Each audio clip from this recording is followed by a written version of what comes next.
le télétravail, ça peut être excessivement gagnant-gagnant, autant pour l'employeur que pour l'employé. Puis je vous dirais, La première pardon? étape, la première étape, là, tantôt, tu m'as dit plein de choses, Rosine, puis là, je t'entendais, là, j'étais là, oh oui, je vais ça. C'est quoi la première étape quand on veut le faire de la bonne façon? C'est analyser ton organisation et t'assurer dans le contexte dans lequel tu veux le déployer. Donc, tu commences par t'informer sur c'est quoi le télétravail, aller lire des cas d'entreprises, des témoignages, faire venir des entreprises qui l'ont implanté pour qu'ils viennent vous parler de l'expérience qu'ils ont vécue en télétravail, lire un peu sur le sujet, c'est quoi mes obligations, en quoi ça consiste, comment je dois fonctionner avec mon équipe. Tu commences par te renseigner. Ensuite, Ouais. tu analyses si ton organisation est en mesure de le déployer dans tous ses départements, dans certains départements pour certaines catégories d'employés. C'est bien entendu les employés qui sont sur le plancher de production, c'est pas nécessairement ta première clientèle à mettre en télétravail, mais dans certaines organisations, il y a peut-être 50, 60, 90 des employés qui peuvent l'être. Dans d'autres organisations, c'est peut-être 15. Donc, tout ça est à analyser. Quel type d'emplois vont être touchés et quelles seront les conditions d'emploi? Parce qu'il ne faut pas oublier que la journée où tu mets tes gens en télétravail, ils demeurent des employés comme s'ils étaient au bureau. Donc, ils ont les mêmes obligations, si on veut, et tu as les mêmes obligations envers eux, c'est les mêmes politiques internes. C'est comme s'ils étaient juste dans un lieu de travail différent. Donc, il y a toute cette analyse-là au niveau de ton contexte d'organisation à faire. Oui. Et ensuite, tu dois t'attaquer à rédiger ta politique de télétravail. C'est là où tu vas dire qu'est-ce qui est acceptable, qu'est-ce qui ne l'est pas, avec quelle plateforme on va travailler pour les échanges d'équipe, de quelle façon vont se faire les communications de groupe, les communications individuelles. Et vous travaillez avec quelle plateforme chez des PME? Nous, on a choisi la G Suite, la suite de Google, parce que c'est beaucoup d'outils collaboratifs. Ça te Oui. permet de travailler en temps réel sur des documents. Tu sais, puis je vais t'amener sur un autre point. C'est dans la politique de télétravail où tu te questionnes, bon, ben, une journée qu'il y a une panne d'électricité, tu fais quoi avec ton monde en télétravail? La personne n'a plus de courant chez eux. Ouais. À partir de combien d'heures la personne reste chez elle ou est obligée de s'en aller ailleurs parce qu'elle n'aura plus de batterie là, sur son portable, mais il faut qu'elle travaille pareil. Donc, c'est à toutes ces questions-là que tu dois réfléchir dans ta politique de télétravail. Qu'est-ce que tu vas rembourser comme frais pour tes Exactement. employés qui sont en télétravail?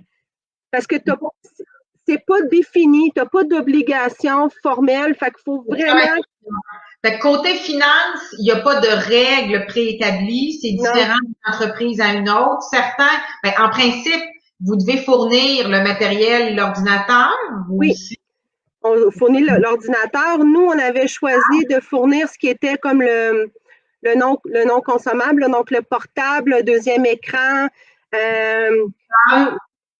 oui, les cases d'écoute, bon, tu sais, des trucs comme ça. Ça faisait partie, tu sais, une souris, un clavier, des choses comme ça, tu sais, ça, c'est correct.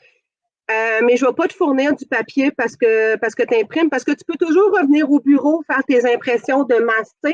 Donc, il y a comme, faut que tu mettes une limite, puis tu sais, là, pour ça, tu te dis, bon, est-ce que l'employé imprime des recettes de chez Ricardo ou elle a imprimé des rapports annuels? C'est dur à dire, tu sais.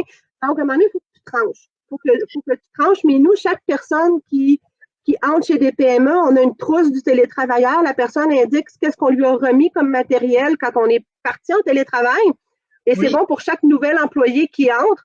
Et quand la personne quitte développement PME, mais elle sait exactement ce qu'elle doit remettre à l'organisation parce que ça appartient à développement PME. Le matériel qui m'a été prêté, moi, j'ai un petit scanner. Il n'est pas à moi, le scanner, il est à développement PME.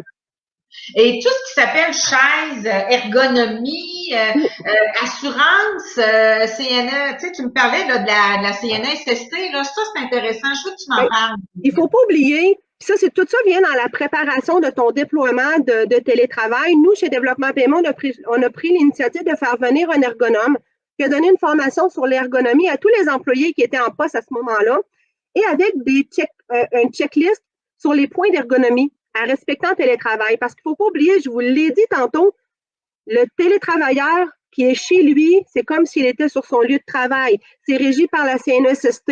Donc, si la personne, elle est mal équipée, sa chaise, elle n'est pas adaptée, même chose qu'en milieu de travail, si la personne développe des maladies en HIT, là, des tendinites, bursites, etc., ben, elle est couverte par la CNSST.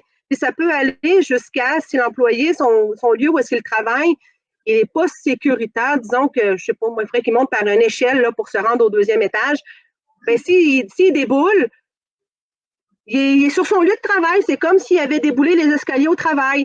Donc, vous vous déplacez, tu me l'as dit, ça. Oui. Avant, vous rentrez dans la résidence de la personne pour aller voir comment elle est installée. Tu peux te déplacer ou tu peux demander seulement une photo du lieu de travail de l'employé, mais c'est important que l'employé ait un lieu de travail dédié et qu'il soit en mesure de te fournir un visuel de sa chaise, son bureau, lui sur sa chaise avec ses bras bien à côté à 90 degrés, avec le clavier bien positionné, les jambes dans un bon angle.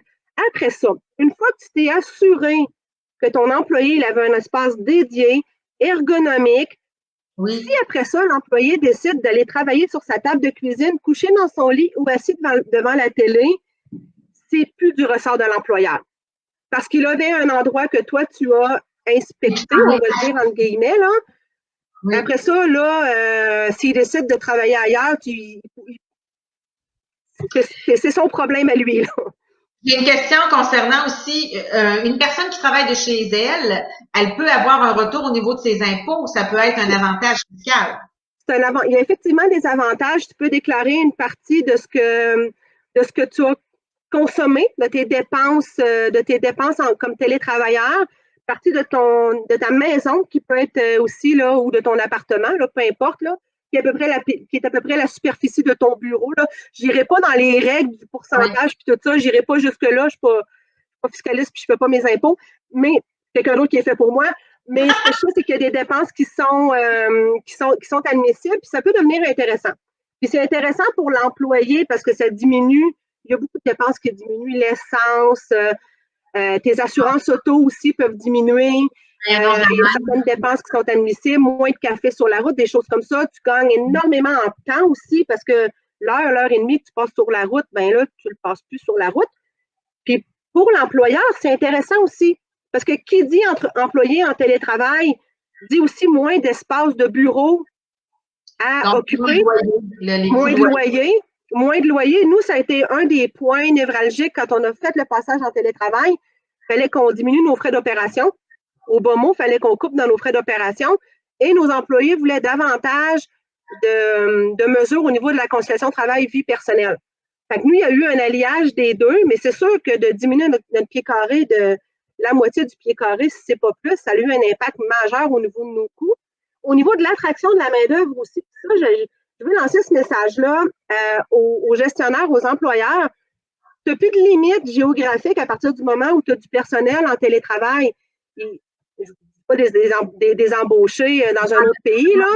Mais dépendamment des services, si tu n'as pas à te déplacer au sein d'un de tes clients, tu peux te permettre d'avoir quelqu'un qui demeure beaucoup plus loin. Donc, c'est ça. Mais on connaît, ça peut être un atout. Ben, ça peut vraiment être un atout.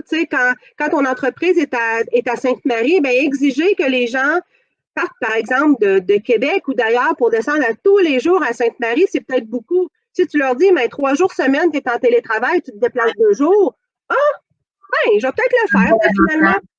C'est quoi la clé du succès? La première, la clé majeure, c'est la confiance. Ouais, la confiance, le lien de confiance entre le gestionnaire et son équipe. Si vous gérez vos gens en télétravail comme vous les géreriez en entreprise, là, à surveiller, à contrôler les tâches et à regarder qui s'est présenté de 8 à 5 pour voir si la personne a travaillé, ça ne fonctionne pas en télétravail. Parce qu'il n'y a plus de présentéisme possible. Fait que la façon de gérer tes employés en télétravail, c'est par objectif et par le rendement. C'est pas par le nombre d'heures qui a été travaillé. Une personne peut être plus rapide qu'une autre. Et l'important, c'est comme tu viens de le dire, de fixer des objectifs qui sont clairs et elle doit y répondre. Elle doit Exactement. C'est la seule façon d'évaluer si une personne est efficace en télétravail. C'est, j'y avais donné des objectifs, elle avait des trucs à livrer, je suis capable de la rejoindre. Règle générale, lorsque j'ai besoin d'y parler, ben, la personne est fonctionnelle en télétravail.